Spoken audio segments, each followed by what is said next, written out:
Hi there. So a very, very warm welcome from me. So I'm Viryanaga. I'm the chair of the Brixton Buddhist Centre and an ordained Buddhist in the Triratna Buddhist Community.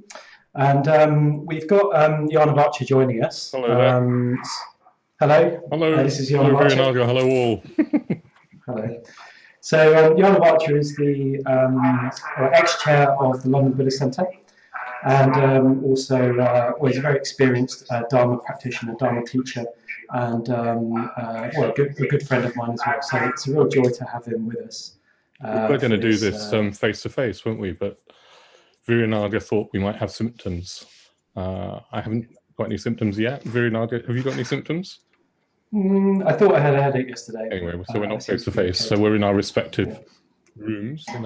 Is that your room, Viryanaga, or is that? It's not, no, I wish it, I mean, this is our shrine room. I did think about doing it for my bedroom, but anyway, there we go, we're here instead. Good. But, anyway, it's good to have you on stream. Good Thank you, very nice to see you. And nice to see you all. Well, I can't see you all at home, but anyway, good that you're joining us. Yeah. Okay, so to let everybody know what we're going to do, so Jnanavaca and I are going to have so we've built this as a Buddhist response to crisis. So we're basically going to have a conversation, we're going to have a bit of a discussion between us. I've got some questions for Jnanavaca, and maybe we'll see where we go. It might get a bit silly, it might get a bit ridiculous. And hopefully they can join in. They're going to join in, aren't they? That's it, yeah. So there's an opportunity for you to write questions in the comments. So if you've got any questions for Jnanavaca, then you can write them in the comments, and my film crew man Adam is going to relate them to us at the appropriate time, and we'll put them to Jnanavaca. Great. So let's just see how we get on, shall we? Let's just see how it goes. Yeah. So I just wondered whether we could start by I'd like to know a bit about your your personal response to these. Obviously, there's a lot going on at the moment, isn't there? People are in all sorts of situations. So, what's your current situation? What's your personal response to the? I guess like everybody else, it's been a bit of a shock, hasn't it? It's been a bit of shock on Monday night when the Prime Minister made his briefing. When he gave his briefing, I was just about to go and teach at our Dharma night in the LBC, London Buddhist Centre, and I had a call from the chair, Suri Gupta, saying, do you want to go ahead with Dharma night or not? And we decided not. And so I was involved in turning people away from a class for the first time in the London Buddhist Centre's history for 40 years. So it's a bit of a shock. And but personally, it's I'm very, very fortunate. I live and work at home. I live in a community with 9 other guys, 9 other Buddhists. So personally, it's not like I've been suddenly having to leave my job or change anything very, very drastically. So I've been getting on with as much of my life as I can. A lot of my life involves meeting people, and so I've been having more Skype meetings and the like. But more importantly, I think I've been trying to work on what's the most Buddhist thing to do? What's the skillful thing to do? And one of the things, as well as following all the guidelines and things, I think one of the things is trying to maintain positivity of mind, some sort of perspective, Buddhist perspective on it. So maybe we can explore that. I mean, how have you been finding it? Yeah, I mean, in a certain way, I feel quite blessed being here. So I also live in a community of other practicing Buddhists in a way, and that that's just something of a. It just feels like there's a good atmosphere around about people wanting to kind of reach out and help and so on. I mean, I appreciate there's a range of different people in all sorts of situations. Some very ill, so I'm not kind of removed from that kind of suffering that people are going through, but. I personally feel quite supported, and it's been kind of good here in a way. I mean, I guess that's a real kind of boon of living communally, living with other people. Well, it is, isn't it? In some ways, it is. What we've decided is that as soon as one person gets ill in our community, and not just our community, but in the building, then we're all in lockdown, and that might be happening soon. But also I've been on, one of the men that I live with, Dharnata, is a GP. So I've sort of secondhand watched you know, the sort of pressure that he's under. Mm. And another friend of mine I was talking to last night, he runs his own business, and he was, before the Chancellor spoke yesterday, he was potentially going to have to make all his people redundant. He was 40 people. So there's a lot of pressure out there on people, isn't there? Quite apart from the people who are ill or suffering sort of physically. There's a lot of anxiety that a lot of people are having to deal with. And I think what we're sort of starting to see is financial hardship for people. So hopefully that will be alleviated, or at least mitigated by yesterday's sort of briefing. But nevertheless, people are going to lose their jobs. Some people have lost their jobs, etc., etc. So then I think what I've been wanting to do is see what, as a Buddhist centre, now that we can't open our doors physically, what can we do? And so I'm really pleased that you've asked me to have a conversation with you, and that all of you at home are tuning in. How many have we got tuning in? How many are we with? Oh, I don't know. I don't look at the figures while I'm Right, okay. So well, hopefully there's lots of people tuning in, and at the LBC, hopefully we'll do more, and I'm sure you will do at Brixton. I think as a Sangha, we've got to sort of see, how do we make a contribution? Yeah, a positive contribution.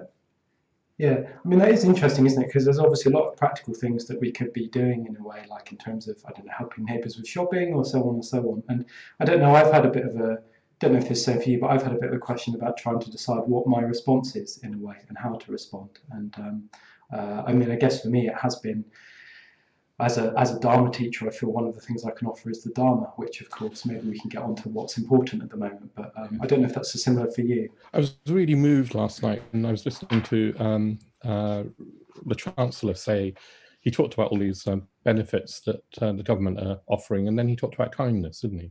And he talked about, helping somebody with their shopping, or keeping an eye on somebody, or just phoning people, or those small acts of kindness. I mean, they're always important, aren't they? But and it's not like Buddhism has a monopoly on them, but we should be trying to do what we can in that scenario, in that sense. But also, I guess what we can offer is a dharmic perspective, and hopefully we'll get on to that, a dharmic perspective on the crisis. Great. And how have you kind of noticed people responding? Because I think, well, for me, in a way, I've seen a range of responses, right from, well, I guess panic buying, right through to being much more open and receptive in a way. But what about people around you? What have you noticed? How people were responding?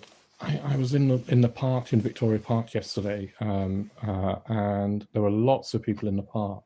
And I think people wanted to get out of the house in an environment that wasn't contained. And I think you can sense the anxiety, but also you can sense a sense of, well, I've been sensing a sense of camaraderie or community or fellowship as people become aware of each other. Normally in London, people just have their heads down. They've got a place to go to. They're probably late. They're in a rush. There's a sense of everything slowing down a bit, isn't there? So it's a mixture of anxiety, real distress, and something contradicting that. So it's an odd mixture. I don't really know what to make of that. And as things unfold, that will change, I guess. I mean, I was a little bit disconcerted the other day. I went for a walk around the park, and there was loads of people out there. It's like Sunday in a way in the park, and it was a bit like a weekend thing. And on one hand, I kind of felt like, well, is this kind of okay in a way? And I guess there's the sense of the possible consequences on others because of our actions, but also a sense of people being a bit more chilled out, being a bit more spacious and a bit more relaxed in a way. So I think managing anxiety is one of the things that we can help people with, and I think, I mean, we're not going to do a meditation in this session, but I think online meditations can really help. But just basic things like, if you feel anxious, how we can, as people who have been practicing, we know that we need to come back to the body. For me, when I feel anxious, I often feel if I'm aware enough, I can feel it in my belly, and coming back to a sense of my belly, the weight of my body on the chair, all of that, and then breathing deeply, just a few deeper breaths, can really help bring me back to my present experience. And at the moment, my present experience is fine. I'm not suffering from symptoms yet. I feel sort of all right. So a lot of what people who are well yet, a lot of the suffering is mental. And how do we work with mental suffering? Indeed. Well, part of it is to keep coming back to the body, come back to the breath, and just notice that this is happening in the present moment, and the future hasn't happened yet. There's nothing, in a sense, wrong with the moment right now, if we can just stay in that. I think there is something that we can somehow extend the meditative experience into everyday life. It's more important than ever, I think. Yeah. I mean, it feels important to kind of recognise that people are really, it's a crisis, isn't it? And people are sort of in hardship, and may even be suffering kind of quite badly in a way. And it's not that necessarily that meditation is going to remove all that, but it definitely, can definitely ameliorate a larger chunk of the kind of rumination, can't it? Or the kind of the kind of anxiety response, what we call papancha in Buddhism, the rumination. And even when there are physical symptoms, and last night I was thinking, oh, am I coming down with a fever? And I was a bit hot.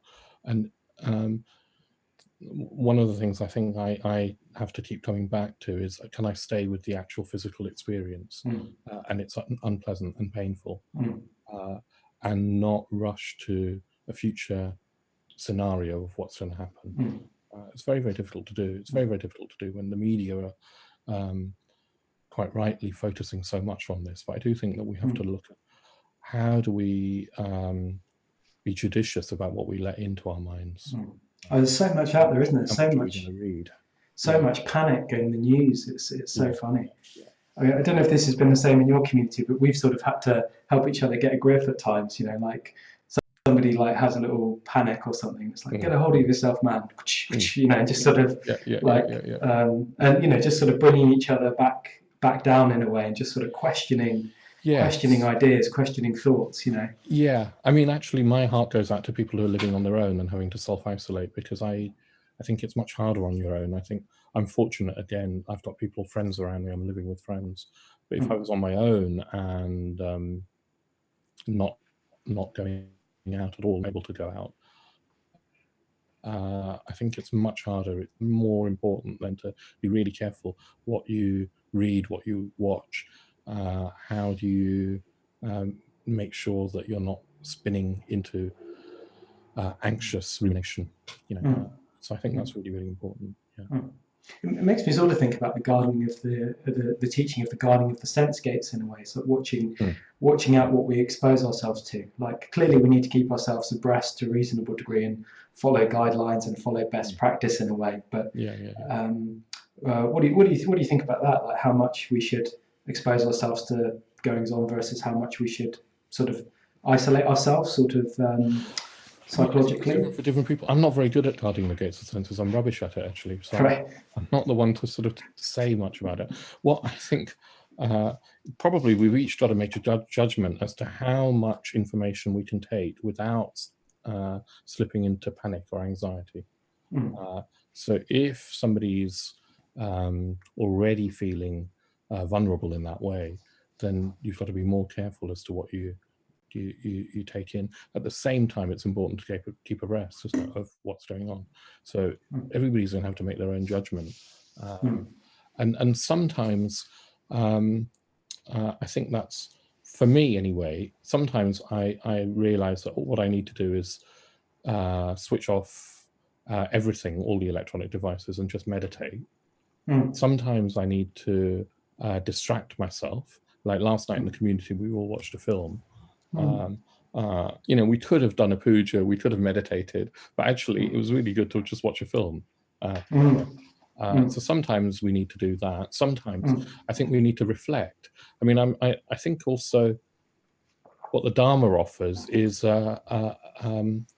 reflection practice. We can actually, well, I've been reflecting that how much our world, my world, is made up of ideas that seem to have just crumbled. I mean, identity. So, for example, our ideas about jobs, about what we need, about communication, the whole sort of societal fabric is built on ideas, isn't it? It's built on.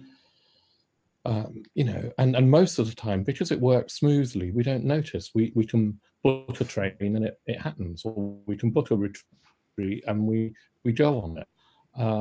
But when all of that falls apart, I think we're thrown back on realizing that it's a constructed world that we're living in. It's a world of ideas and constructs. And from a Dharmic perspective, that's a very, very helpful reflection to keep coming back to. That what's really real, what's fabricated, and what's really real. And in the end, we don't know very much, do we? I mean, we know how our physical sensations are. We know what's passing through our mind. We know what our senses are telling us. But we don't know a lot. And mostly, particularly living in the West, our world is so efficient. We can rely on things without realizing that they're conditioned, without realizing that they're constructed, without realizing that they're based on ideas that don't have any intrinsic reality. So this is an opportunity to. What I'm trying to do is to recognize that, oh, it can all fall apart. It can all fall apart. And I guess one of the reflections I've been having, I think that's excellent. I've definitely been thinking that way, but also how thin that level is between what we thought of as sort of normality, you know, like all the shops being stocked and entertainment being on tap and everything just running smoothly. And then suddenly, you know, literally within a matter of days, suddenly it's all flipped about and we're all in our houses and you can't get your groceries and you can't go to work and so sort of nothing, hardly anything there. And of course, like just as you're saying, it's only our idea that everything is like this. This is the way the world is, and I should be able to buy whatever I want whenever I want it, in a way. And that kind of, well, it's so easy, isn't it, just to get into that habit? You just go there and stuff is there, and then suddenly it's all different. And it's frightening, that, isn't it? It's very easy to then be frightened by the thinness of that, the veneer of society, of civilization. It's frightening that when that starts to crack or even dissolve or fall apart. But I guess from a Dharmic perspective, the reason that we're reflecting on this, the reason that it's useful to reflect on this, is not to induce fear, but to find freedom. Because in our normal assumptions about how things are, we cling. We have a sense of me, and we have a sense of the world. And now what's happening is our sense of the world, possibly even a sense of self, is being knocked. It's being challenged. It's being really radically changed. And if we can sort of let go into that, if we can relax into that, it can start to free us from all sort of constraints that we normally put on ourselves. So, for example, a very practical way of doing this is to really look at what's really important in my life, what's really important to me. When things fall apart like this, when I can't go on the retreat that I booked, I'm not actually able to go to work in the way that I normally work. You know, I can't go to the shops and get what I want. So all of that's falling apart, or under threat at least. So what is important in my life? What really matters? So that's a way towards freedom. that sort of reflection, if we can find something that's really important in our lives.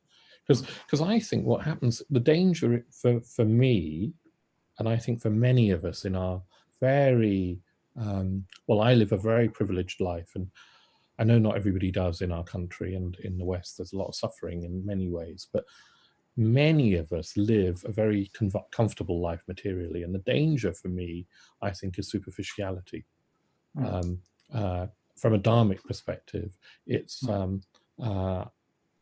trivia. You know, I've got this lovely computer that I'm talking to you on.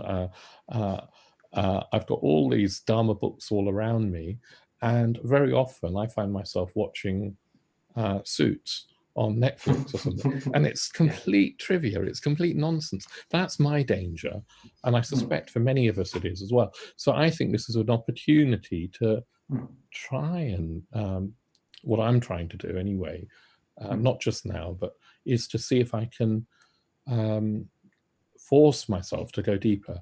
A large part of me wants to stay on the surface, and is quite happy watching Suits and having a laugh with my friends or whatever. But can I keep trying to really reflect on things that matter, really matter? So you've painted a sense of opportunity there in a way. So would you say this is a crisis from a Buddhist perspective? Like, we're talking about a Buddhist response to crisis. Is it a crisis, or is it an opportunity, or a mix of both? Well, I guess what I'm reminded of is the Buddha saying that the world's on fire. In the fire sermon, everything, samsara is a crisis all the time. We're in a crisis situation all the time. That's what the Buddha was trying to say. In the White Lotus Sutra, you've got this parable of the burning house, with the man who's the father of all these children represented. He represents the Buddha. And all these children are playing in the burning house with their toys. The house is on fire. It's this huge mansion. They don't realize that it's on fire. They're running around playing their games. And he's trying to get them to come out of the house, to wake up to their situation, to come out of the house. And I think, I don't realize that. I don't realize I'm in a burning house all the time. I don't realize that death can happen at any moment. Most of the time, I'm oblivious to that. And I think in that sense, yes, there's a crisis it's in that something's happening that hadn't happened before. And unfortunately, many hundreds of thousands of people are dying. So yes, or will die. So in that sense, there's a crisis. But do you see, from a deeper perspective, we're always in crisis. Mortality is always a critical situation. And we never know what's going to happen. And awful things do happen to people all the time, don't they? Sometimes we hear about them, sometimes we don't. But there's a heck of a lot of suffering in the world all the time. All the time. Yeah, it particularly reminds me of so I teach a lot at the Brixton Buddhist Centre, so I see a lot of people coming in for meditation or looking for Buddhism or looking for teachings or whatever. And a lot of them come in as a result of a sort of personal crisis in a way, somebody's died or something. I guess what's different is that this time we've got a sort of collective crisis happening. So things are falling apart on a collective level, on a worldwide level. And that's new. That's new. But existentially, in a certain sense, this was always our situation, if you see what I mean. There was never a solid ground. That's what the Dharma is trying to teach us. There was never a solid ground that we could lean on. We know that we're not going to live forever. There was never a certainty about what that meant. Nothing was solid. And so, what the Dharma teaches us is that the only thing we can really rely on is the three jewels, and going for refuge to the three jewels. That's the only, and that's because it's not in this conditioned world. Those three jewels are transcendent values. They translate into this world through our acts of kindness and generosity, and also our awareness, our mindfulness. We can we have to work in this world. I'm not saying that we shut our eyes to what's going on in the world, but we can't lean on it. We can't rely on it. There's nothing here to rely on. So in that sense, the situation from a dharmic perspective is that we're always in crisis. Yeah. But yes, that's something incredibly unprecedented is happening as well. You know. Yeah, and maybe just for those who are not familiar, the three jewels being the ideal of human development, or represented by the Buddha, the Dharma, the teachings, or the pathway that gets you there, and the Sangha being the spiritual community. Yeah. It's interesting that behind you've got this image of the Buddha Ratnasambhava, and his right hand is in the gesture in the gesture of giving, isn't he, of supreme generosity. And behind me, I've got, I don't know if you can see it very clearly, but anyway, it's the Bodhisattva Manjushri, who holds to his heart the book of wisdom and holds in his other hand the flaming sword of wisdom. And in a way, those two figures, you could say you've got this wisdom perspective, which tries to cut through all our mind-made delusions. And then you've got this compassion perspective, this generosity that tries to make a difference in the world. And we need to be doing both of those things as best we can. And we need to be doing that all the time. I mean, this is just another opportunity to do that.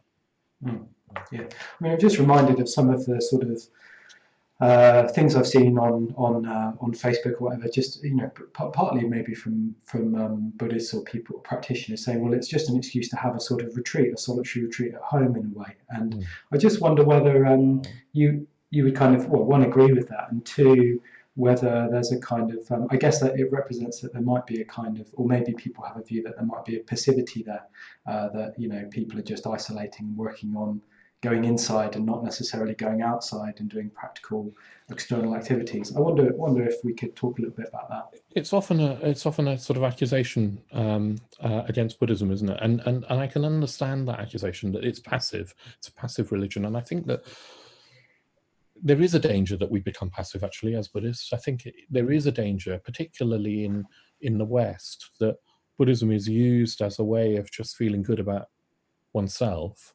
Not that there's anything bad about feeling good about oneself. In a way, that's fair enough too, isn't it? But that it gets limited to that. It gets limited to another type of therapy, and we somehow forget about other people and the world out there.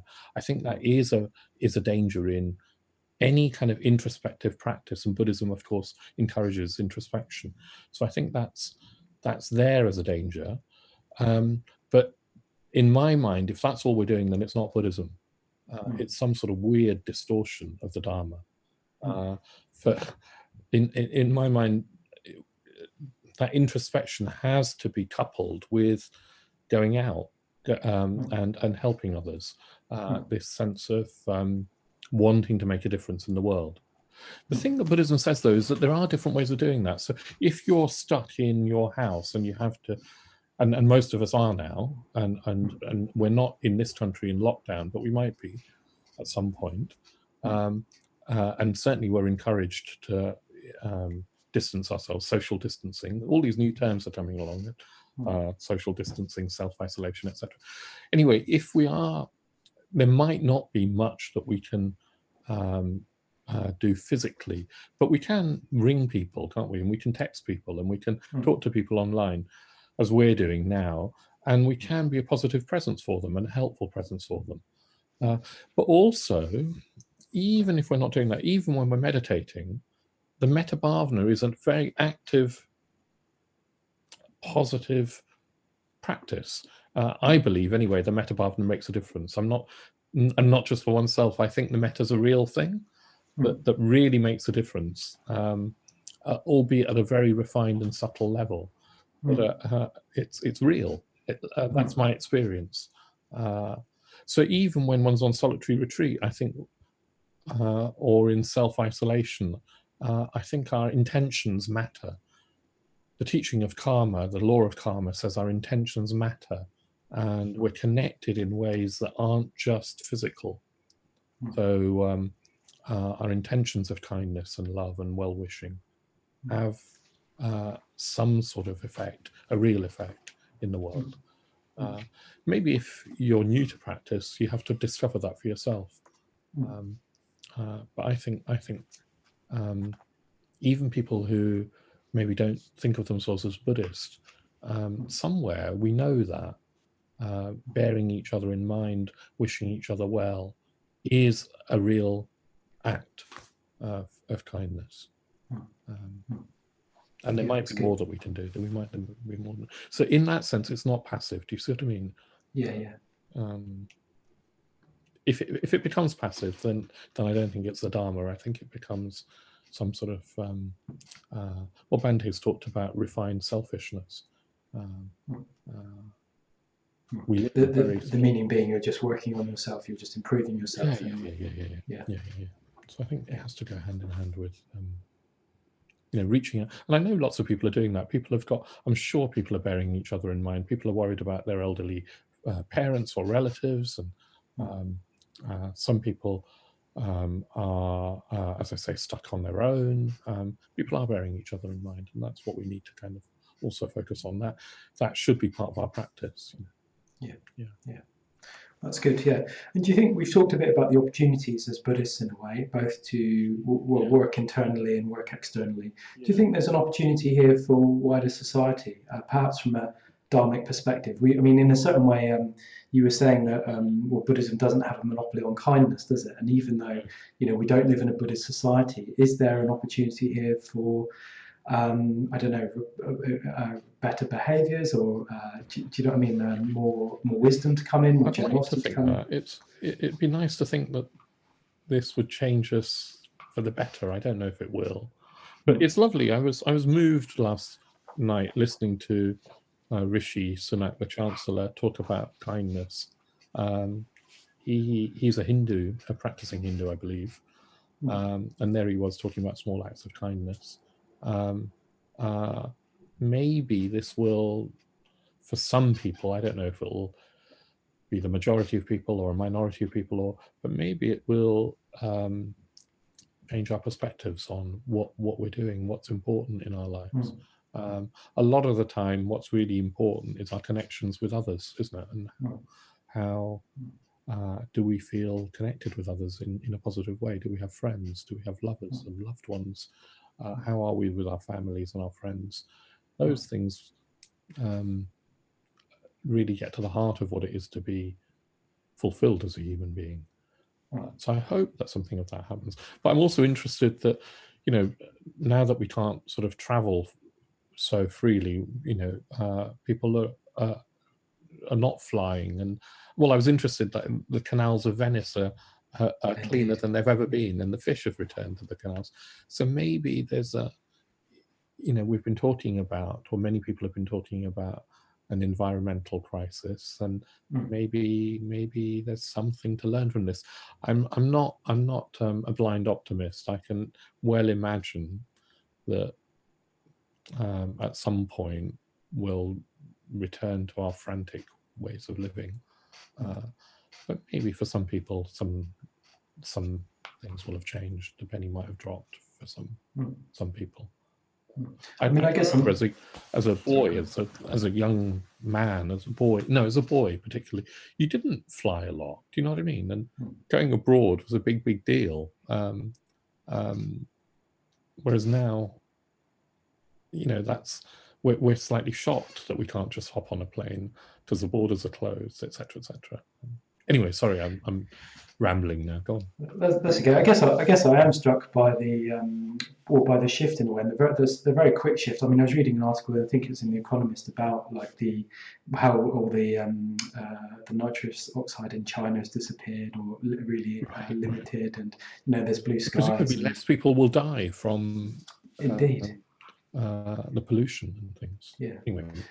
So it's sort of like people have suddenly got a sense in just a week of not having so much activity, or a couple of weeks or a month or whatever, suddenly nature has just shifted in a way and completely changed. And my sense is that people are slightly more aware of not only one another, but also their sort of karmic effects on the environment. So I guess for me there is a hope that something does sort of shift a bit. It seems mad that you can pay £10 and fly to Spain or whatever on EasyJet, and you can't. It's like 10 times that to get the train or something. It's just sort of little expressions of it's a bit like you were saying. It's so easy to just what did you say, like superficiality in a way, just not really see the effects of our actions. So I guess there's a real good. And I'm guilty of that as well. I mean, I was in a flight to Barcelona in a couple of months' time, and I'm probably not going to be able to do that anymore. So it's not that I've always sort of I've been prey to those tendencies as well. So it's sort of sobering for me as well to be that I don't have to do that, as it were. You know, to do that. Yeah. I mean, I'm as guilty as everybody else of doing that as well. But I guess when it's a sort of societal norm, it's very easy to excuse it, isn't it? In a way. So yeah, I wonder if there's an opportunity here in a way. Yeah, there might be. Yeah, but I think that what do I? Oh yeah, one more thing. I think that I think people do need. We need. I mean, we're fortunate in that the Dharma gives us practices, tools like meditation, like study, like reflection, like actual practices to make the most of the space that opens up through not having so much to do. Otherwise, I think that space just gets filled up with either more trivia, because there's lots of trivia available online still, or anxiety. Yeah. So there's an opportunity, but for a lot of people, what do you do with that opportunity? It's not so easy. It's not so. I think somebody was ringing me. Is that you or me? Or it's not me. No. Okay. No. Sorry. That doesn't happen on BBC News, does it? Okay. No. Okay. Could I ask you? I found this interesting article yesterday. I'd like to get your opinion on it in a way. It was in a health and medical magazine, and it was talking about 5 different responses to crisis in a way, but it was from a sort of medical kind of psychological model. So I wonder if I could just read them out to you. They had these 4 experts, and they said this is what you should do, and just be interested in what your response is to them. Maybe whether what the comparison is with a dharmic response. So they were saying that the first response is to handle crisis is to gain experience beforehand, so to reduce your emotional response. That was the one item. Reduce your emotional response. Yeah, like desensitize yourself. Oh basically. Yeah, okay, yeah. Crisis-proof your life, i.e. plan, train, prepare for a crisis. Accept you cannot control it. Interestingly, find a leader, which I found was interesting. And 5, rely on your common sense. So I wondered what your initial response is to. Well, relying on your common sense is good, isn't it? That's at least a start. I don't know about find a leader. It depends, doesn't it? There are all sorts of leaders. I think that seems a bit of a blanket one anyway. The article did say don't confuse confidence with competence, which I did think was a nice sort of rider. Oh yeah, okay, yeah. Well, I think for me it would be like find an ideal, a sort of purpose, a deeper purpose. And yes, don't forget your common sense. It's interesting though, common sense isn't always the best guide. It is for certain things, like if we're told not to go out, then let's not go out. So that's common sense. But when it comes to looking at what's really going on in what's the nature of reality, common sense isn't always the best guide. And Buddhism says that reason can only take you so far. Imagination might be a better faculty. It's not that you leave reason behind, but you do need your common sense for everyday matters, but it doesn't take you to the deepest truths of reality. Rather than finding a leader, why not find an ideal that really helps you develop and grow? Desensitizing yourself, that doesn't feel right, does it? No. I mean, that's just I know what they're trying. I'm assuming they're trying to say sort of don't fall into anxiety and don't sort of don't panic, sort of as thing. it were. Yeah. But desensitizing isn't quite the right way of talking about it, because what you want to do is the ideal of Buddhism is that you're completely equanimous, even in the face of death, at the same time you're completely open-hearted, and there's love for all life, all beings, and that feels like, on the face of it, it feels contradictory to be completely unflappable and equanimous and content and radiantly still, but also to be full of love. That we don't often experience the two together, and it's possible. It's possible, and it's not a desensitization. It's if anything, it's a letting go of all the protective walls that we build up of self. So I guess the sort of moment you desensitize, you also close yourself down to other more positive interactions as well. In a way, we want to be more sensitive, don't we? But be able to handle our emotions rather than close off from them. So, for example, it would be really good for us to look for, as well as cultivating metta, loving kindness, cultivating gratitude. I've been feeling really grateful for the life that I've got. I often feel that. I actually feel tremendously fortunate in my life, primarily to have stumbled upon the Dharma, but also to have such good friends around me, and good conditions. But I think we could look for what's positive in our lives. All of us have hopefully something that we can identify as positive. And one of the effects of this crisis is that it makes us realize how dependent we are on each other. Indeed, you know, so my avocados for my smoothie in the morning, I'm completely dependent on, I don't know how many hundreds of people for that. And normally I don't think about it. So maybe we could start cultivating more appreciation. That's a positive thing to be cultivating in a crisis like this: appreciation for what we've got, but also more recognition of our dependence on each other, our interdependence, and then trying to be creative about that, learning to, I don't know, contribute. If we're living in an interdependent world, then how can I make a positive contribution to that? Even if it's a small one, I can be confident that I can have an effect. My life has an effect. Sort of that's all the opposite. Yeah, within our sphere. But that sphere of influence is bigger sometimes than we think. It like I was talking about metta, reaching beyond time and space. It can be bigger, our sphere of influence, than we think, although it obviously sometimes it's subtle. But that's the opposite of desensitizing. I think it's opening up to our connectedness, to love, to beauty, to appreciation, to gratitude. Yeah, that's very good. Yeah. Have we got time for questions? Have we got any? Yeah, so I was thinking about that. Should we go over to the audience and see if we've got any questions? Yeah. So we've got one comment and one question. So there's a comment from Sarika, and she said, "There's already a huge positive impact on neighbourly and community connection and care." Right, yeah. So that's really good. And then I think we had a question from Charlotte. Hang on, let's just. Have you got any comments on that first, Jnanavaca? Well, that's lovely to hear, isn't it? Because I, as I say, that's my impression. But it's really nice to have other people also say that. There's a positive impact on sense of community, which in our modern Western world is under. That's a crisis. Do you see what I mean? We don't normally talk about the lack of community as a crisis, but I think it is a crisis. But it's an everyday crisis that we've sort of got used to.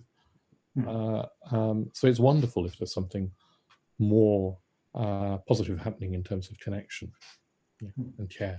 Sarika says, thanks, Sarika. Hello, Sarika. Okay, and the question? The question from Charlotte was, "I was caring for someone very unwell this week with suspected COVID-19. It was touch and go and was a very new experience for me, particularly when you're full-time caring and it's not easy to meditate. Any tips about being in that situation?" Goodness, I've not been in that situation. So I can't immediately sort of say what it's like, but I can imagine that it's very, very difficult. And what I can imagine is that as well as the physical caring, what's really difficult is the mental anxiety that must go with that, both for you, Charlotte. I don't know if you've been anxious or not, but also obviously for the person who's ill. And if you can work with that, that would be really, really good. If you can help somebody with their mental states, that would be really good. I mean, sometimes it's easy to sort of do that in a way that is a bit facile, and I don't mean that. So for example, oh, I don't know, when my sister had cancer a number of years ago, and she would sometimes, we'd talk, and she would want to talk about sometimes the possibility that she was going to die. And it would have, sometimes it wouldn't have been the right response to say, no, no, you'll be fine. I mean, hopefully people will recover from this, but some people won't. And sometimes we have to help people, be appropriate with it, but stay with what's really happening, the unknown of things. When people said to my sister, no, no, you'll be fine, that didn't help, because actually the reality was that it was unknown. We didn't know whether. Fortunately, she was fine. She's fine now. She came through that, but actually we are in this unknown scenario, and can we be genuinely face up to that, and can we be genuinely kind to each other about that? We had a discussion group the other last Wednesday after our class where Amalavajra said something around. He said something very good, that he was a youngish, healthy man, and he didn't expect to sort of die as a result. Yeah, die as a result of it, in a way, if you called it. But he was saying that he realised that was him kind of just fixing to an outcome, and like wanting to fix be certain. Be certain. So I'm under 70, so I'll be all right, because most people who die are over 70. And again, that's us, our deluded mind, trying to make everything all right, as you say. Yeah. And his response was that actually trying to contemplate the fact that he might get very ill and that he could also die, and he just didn't know, and that was actually a much more dharmic and useful response for him, to not know, in a way, be more aware of the uncertainty. And the more metta that we can be in touch with, the more we can reflect like that. I guess if there isn't enough metta, then that can just become an overwhelming reflection. Yeah. So it's a sort of tricky line to tread sometimes. Yeah. I guess you've got this thing where there's, people are suffering. People will probably die. Like I sort of expect my parents to probably, maybe they'll die if they get it, in a way. So it's sort of like, how does one kind of be honest with that and be open, but also cultivate this sense of hold this sense of anxiety versus reality versus opportunity to practice. And it's a very challenging time, isn't it? But at the same time, also what's really going on all of the time. When my mother died, I mean, she died a number of years ago, about 9 years ago, I think. And I can remember for many years before she died, I'd sometimes have anxious thoughts about the fact that she would one day die. She was quite frail, and like, I didn't know how I'd be, but I obviously didn't want her to die. When she died, it was unexpected in some ways, and I mean, I knew this anyway, but more than ever, I experienced that death isn't what we think it is. I don't know what it is, but it's not what I think it is. And bereavement isn't always, for me anyway, it wasn't just unmixed. It wasn't just pain and grief. There was also a lot of joy and love released, and blessedness and gratitude, and the world is somehow well, I used to remember I used to walk around the streets and feel that I was in touch with death, and then what I meant was that I was in touch with the fact of death, and that made life feel more precious. And I could see sometimes on the tube and on the streets that most people weren't in touch with the fact of death, and they were absorbed in something else. So there's something about it clears away the trivia, the dross, if we let it. And if we do that, the world can be more beautiful and meaningful, and life can be more beautiful and meaningful. But it does depend on having enough positivity to hold that perspective. Yeah. It's sort of interesting how at the moment people seem to be responding with more metta and kindness. So just one of my housemates, Maitranari, he was saying that he's calling his mum every day at the moment, and his mum's been very pleased with that, because she's been wanting him to call for years probably. Yeah, that's right. So it's sort of like this. If we can kind of hold, for me anyway, if I can hold a sense of death in a way with my experience, just like you're saying, we much more we respond much more seriously. We take our relationships much more seriously for people we care about. Sort of treating people as though they're at risk in a way. As long as we don't slide off into anxiety, it can be really fruitful. Because also, like, we were just having breakfast in our community, and we're trying to take this seriously, like people are staying in and but we're also having a lot of laughter and a lot of fun. Seriousness doesn't mean being po-faced all the time and somehow gloomy. That's not quite it either. It's quite a difficult balance, actually, but laughter is very important, and fun and joy, and well, that's what we're talking about, isn't it? It releasing that energy, and that energy usually comes across as playfulness or joy. One can work in a very serious way, but in a joyful way. Yeah. Good. So I wonder if we need to start bringing things to a close in a way. Okay, yeah. I don't know if you have sort of any closing kind of ideas or comments or remarks that you'd like to, anything that's come up for you while we've been talking. I might just see if there's any other questions as well, but I'll go on you first. I wish everybody well, and I hope that this has been helpful, and I hope that people will make use of more resources as Triratna come up with more resources. Not just Triratna, but hopefully people will be able to practice. Well, I'd like to hope that you're practicing on your own, if you are on your own, as well as making use of these kind of resources. I hope that's been helpful.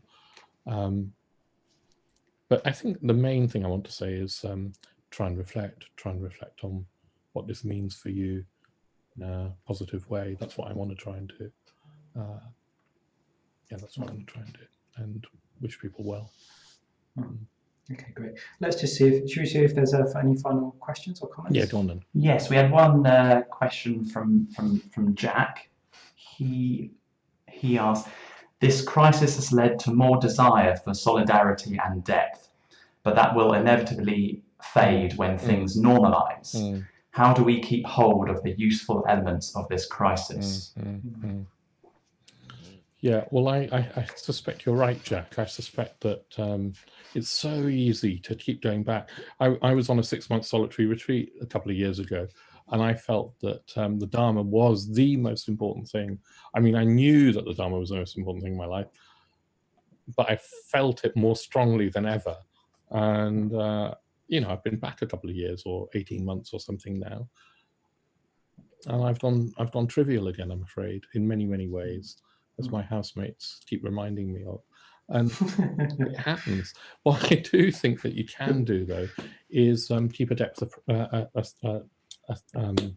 a thread of practice going. I think you can keep a thread of practice going. You can't expect, it's like coming off a retreat. You can't expect that retreat situation to last forever. That's a positive experience.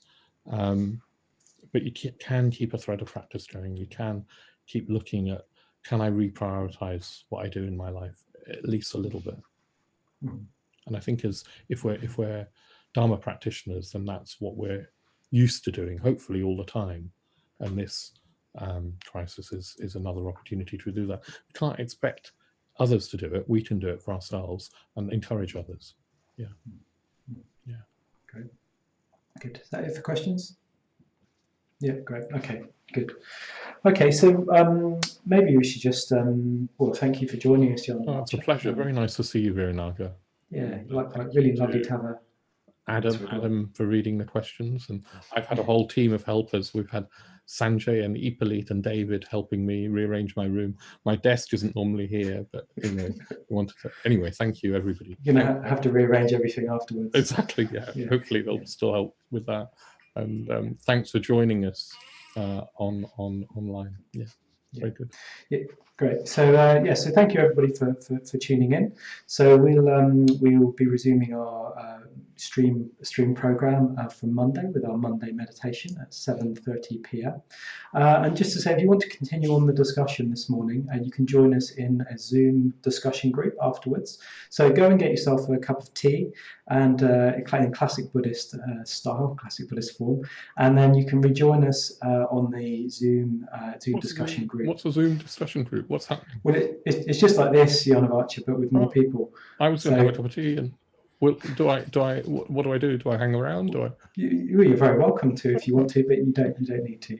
Okay. You can go and have your cup of tea if you want. Right. But just to say, if people do want to join that, then we'll put the link in the description, and you can also find the link on our website. So do stay on for that if you'd like to discuss any of the things that we've talked about here in that discussion group. Okay, well, thank you very much, Jnanavaca. Very nice to see you, Viryanaga. Enjoy your Saturday. Yeah. Take care of yourself. Bye-bye. All the best. Bye-bye. Bye-bye.